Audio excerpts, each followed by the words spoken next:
Arif, boleh cerita bagaimana caranya mendapatkan uang dari games ini? Cara untuk dapat uang di games sebenarnya ada dua.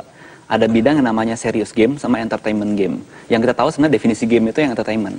Jadi ada bidang namanya serius. Serius itu adalah kita membuat game untuk fungsi yang lebih serius. Misalnya, banyak kita juga dapat kayak bikin game untuk advertising. Kita juga misalnya bikin game untuk dari training.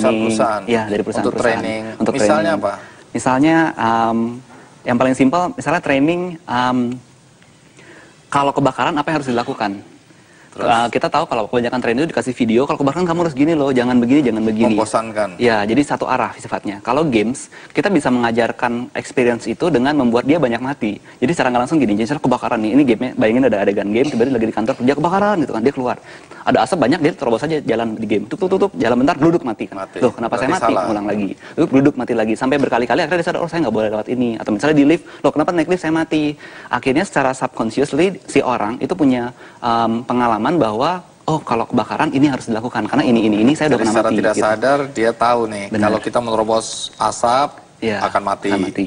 Mungkin harus jongkok, merayap, benar, karena ya. asap kan di Di atas, gitu ya, benar, ya.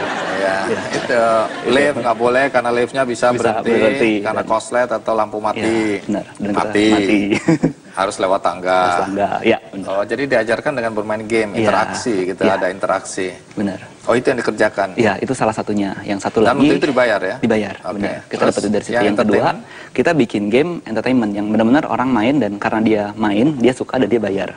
Nah, lebih ke situ. Itu biasanya apa? Siapa yang beli? Itu kalau misalnya untuk game yang entertainment itu di-upload dulu, terus siapa yang download harus bayar atau gimana? Ya, ada beberapa. Jadi kalau misalnya kita game mobile, kebanyakan dia harus download dulu baru bisa main. Tapi kebanyakan game kita kayak yang tadi Football Saga atau yang Samurai ini Sengoku Ixa, itu gamenya di web browser. Jadi asal ada browser dia udah bisa main. Jadi keuntungan kalian dari mana ini? Nah, pertanyaan bagus. Jadi Pertanyaan bagus bro, ini pekerjaan saya begini.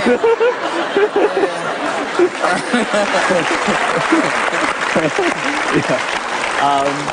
Jadi menariknya, apalagi kebetulan kita memang banyak fokus market ke Indonesia, jadi gamenya harus gratis.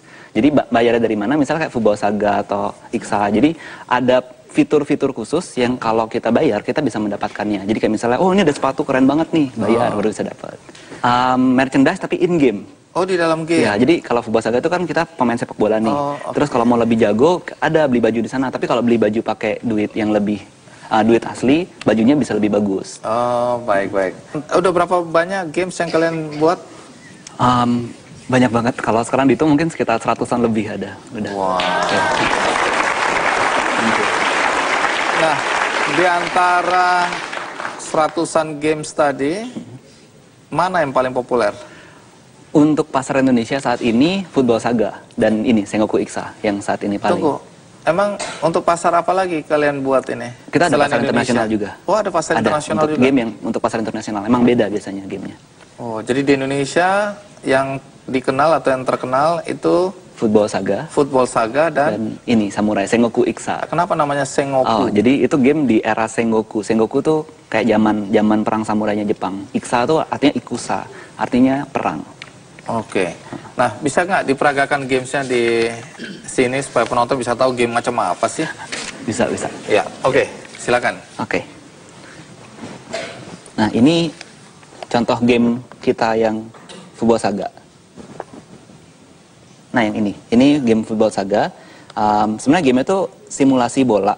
Jadi, nah yang menarik adalah kan kebanyakan simulasi bola itu kita jadi manajer. Iya. Di game ini, kita manajernya? bukan, justru bukan. di game ini kita justru jadi player. Oh, pemainnya. Ya, jadi saya harus milih posisi saya mau defender atau kiper. Nah, nanti saya harus gabung sama teman-teman dari berbagai Indonesia. Jadi ini komunitasnya sangat-sangat terbentuk sih. Jadi misalnya karena saya asal dari Singaraja, di Bali saya gabungnya sama tim Singaraja. Oke, Gitu. Ada juga terus? tim Bandung, tim Jakarta. Dan akhirnya tim-tim ini bakal bertarung satu sama lain. Nanti ada simulasinya. Jadi sebenarnya ini game simulasi. Tapi Anda kan posisi misalnya kiper. Ya. Kalau banyak yang melamar jadi kiper, bagaimana menyeleksi? Rebutan jadi. Oh, berebutnya Iya. gimana? Jadi ada layar klubnya, ntar ada kaptennya. Jadi kapten memutuskan, oh ya udah kiper tim inti kiper hari ini si dia karena dia statusnya paling bagus. Supaya kapten memutuskan kita yang dipilih, bagaimana Kita cara? harus latihan supaya status kita bagus. Oh, jadi dilihat dari performance. Dari performance ya, ada status, ada performance, ada equipment. Oh, dia hebat sekali nih. Iya. Aku pilih dia, begitu ya. Iya. Nah, untuk mendapatkan itu harus banyak Banyak latihan. main. Oh, banyak main. Ya. Oh, Banyak ini latihan cara sih Anda untuk benar dapetin ya. duit dari situ ya. Iya. Baik. Nah, Terus satu lagi ini yang ada game Jepang yang tadi yang Sengoku Iksa. Ini kita kebetulan banget kerjasama dengan Square Enix. Square Enix itu apa? Perusahaan publik di Jepang yang bikin game Final Fantasy. Jadi game-game masa kecil kami sih. Jadi kami sangat merasa senang sekali bisa kerjasama. Senang sekali ya. Iya. Anda dipilih atau terpilih untuk bekerja sama ya? Iya, kebetulan dipercaya. Jadi kalau ini gamenya lebih game simulasi simulasi perang gitu dan lebih banyak mikirnya sih. Yang menarik adalah strategi perang zaman Jepang. Dan game ini sebenarnya kita desain untuk memang teman-teman yang sibuk sih. Jadi kita merancang game ini cukup untuk dimainkan sekitar 5 menit tiap harinya. Tiap sesi lah mungkin. Kalau boleh tahu ya, Ya. prestasi apa yang Arif pribadi pernah raih atau bersama teman-teman pernah raih dalam konteks pembuatan games ini?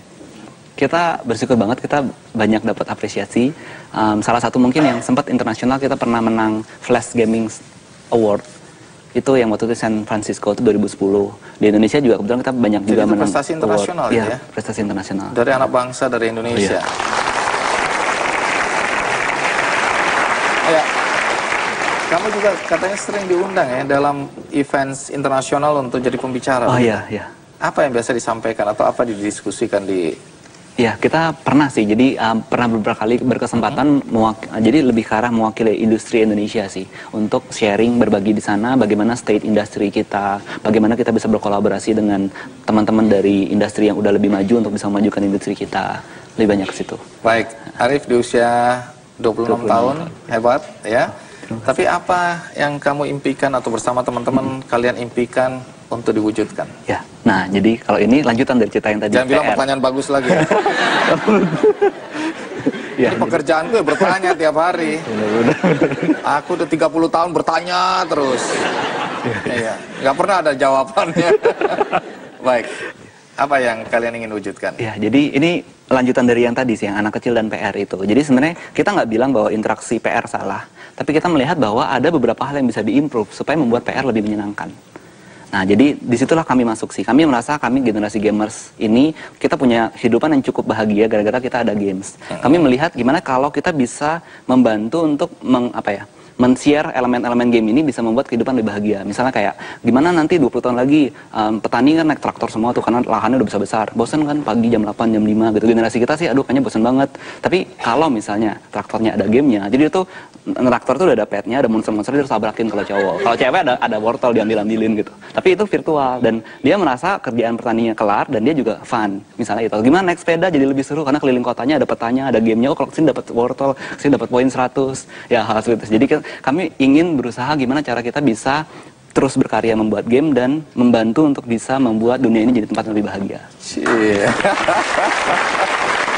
Baik, baik. Arif, terima kasih ya sudah mau hadir di acara Kick Candy.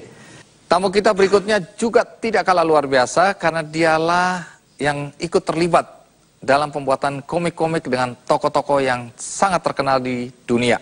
Antara lain X-Men, Batman, Superman, dan lain-lain. Uniknya, walaupun karyanya go internasional, dia memilih tetap tinggal di sebuah kota kecil bernama Tulungagung, Jawa Timur. Siapa dia? Saya akan segera kembali.